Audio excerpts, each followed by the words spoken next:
Hello बच्चों, कैसे हैं आप सब। आशा करता हूँ आप सब अच्छे होंगे, स्वस्थ होंगे और सेहतमंद होंगे। आज हम इस वीडियो में आपको बताएंगे कि दूरदृष्टि दोष किसे कहते हैं और दूरदृष्टि दोष के कारण और दूरदृष्टि दोष के निवारण, इसके विषय में हम आपको चित्र के माध्यम से समझाएंगे। तो सबसे पहले हेडिंग डालेंगे दूरदृष्टि दोष। इसमें लिखेंगे इस दोष से पीड़ित व्यक्ति को दूर की वस्तुएं स्पष्ट दिखाई देती हैं परंतु निकट की वस्तुएं स्पष्ट दिखाई नहीं देती हैं। इसे दूरदृष्टि दोष कहते हैं। अब हम डालेंगे कारण। इसमें लिखेंगे इसके निम्नलिखित दो कारण हैं। नंबर 1, नेत्र लेंस की वक्रता कम हो जाए जिससे उसकी फोकस दूरी बढ़ जाए। यानी कि दूरदृष्टि दोष का पहला कारण है कि नेत्र लेंस की वक्रता कम हो जाए और अगर उसकी फोकस दूरी बढ़ जाती है तो दूरदृष्टि दोष हो जाता है। फिर दूसरा कारण है नेत्र लेंस तथा रेटिना के बीच की दूरी कम हो जाए, अर्थात नेत्र के गोलक का व्यास कम हो जाए। अगर आँख में नेत्र लेंस और रेटिना के बीच की दूरी कम हो जाती है तो दूरदृष्टि दोष हो जाता है। अब हम आपको चित्र के माध्यम से बताएंगे कि दूरदृष्टि दोष कैसे होता है। तो यहाँ पर देखिए हमने दूरदृष्टि दोष का चित्र बनाया है। अब हम आपको इसी चित्र के माध्यम से समझाएंगे। तो ये क्या है, रेटिना, और इसमें एक भाग है नेत्र लेंस। तो कह सकते हैं जो नेत्र लेंस है ये रेटिना का महत्वपूर्ण भाग है। अब इसमें क्या होता है कि दूरदृष्टि दोष कैसे होता है।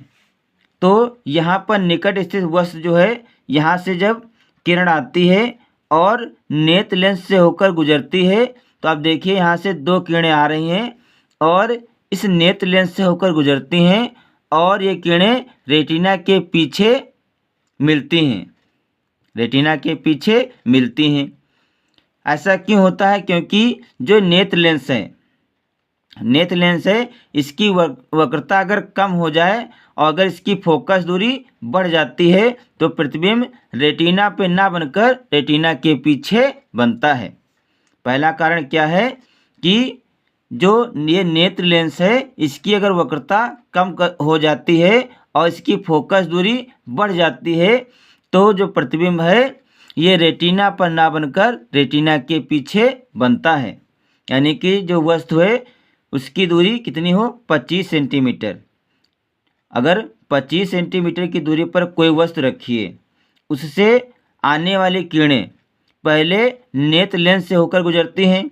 तो जब नेत्र लेंस से होकर गुजरते हैं तो यहाँ पर नेत्र लेंस की अगर वक्रता कम हो जाती है और उसकी फोकस दूरी बढ़ जाती है तो प्रतिबिंब जो है रेटिना पर ना बनकर रेटिना के पीछे बनता है।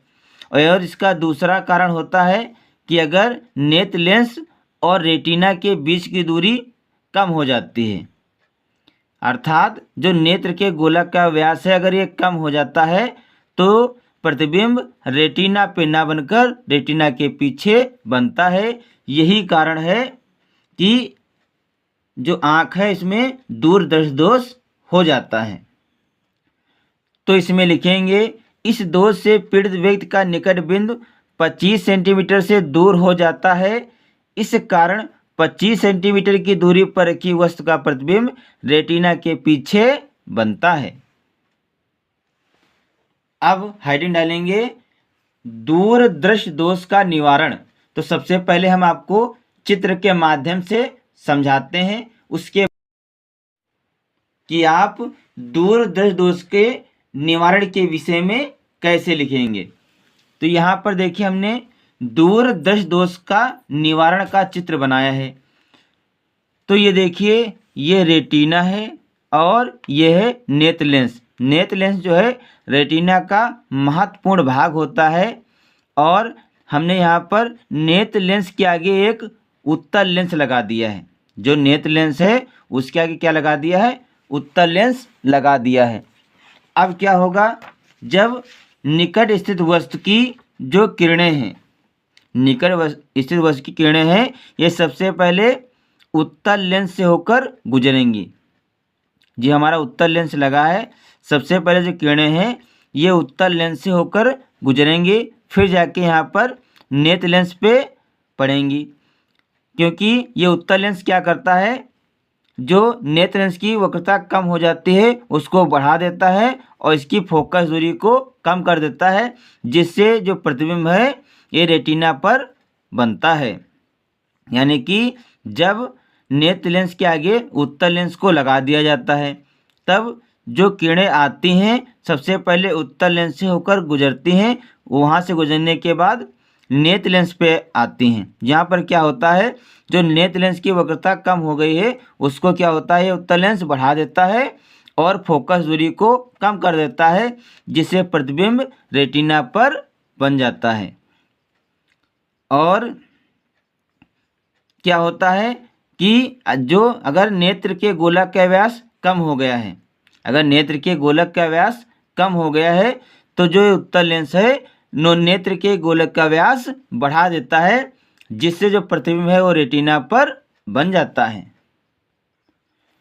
तो इसमें लिखेंगे दूरदृष्टि दोष के निवारण के लिए उत्तल लेंस का प्रयोग करते हैं, जिससे दूर स्थित वस्तु से चलने वाली प्रकाश किरणें उत्तल लेंस से अपवर्तन के पश्चात नेत्र के निकट बिंदु से आती हुई प्रतीत होती हैं। ये किरणें अपवर्तित होकर रेटिना पर फोकस हो जाती हैं, जिससे प्रतिबिंब रेटिना पर बनता है और वस्तु स्पष्ट दिखाई देती है। तो बच्चों, इस वीडियो में हमने आपको बताया कि दूरदृष्टि दोष किसे कहते हैं और दूरदृष्टि दोष के कारण और निवारण के विषय में हमने आपको चित्र के माध्यम से समझाया है। आशा करता हूँ कि मेरा वीडियो आपको अच्छा लगेगा। अगर हमारा वीडियो आपको अच्छा लगे तो इसे लाइक, शेयर और सब्सक्राइब जरूर करें। मिलते हैं अगले वीडियो में नए टॉपिक के साथ। तब तक के लिए जय हिंद, जय भारत।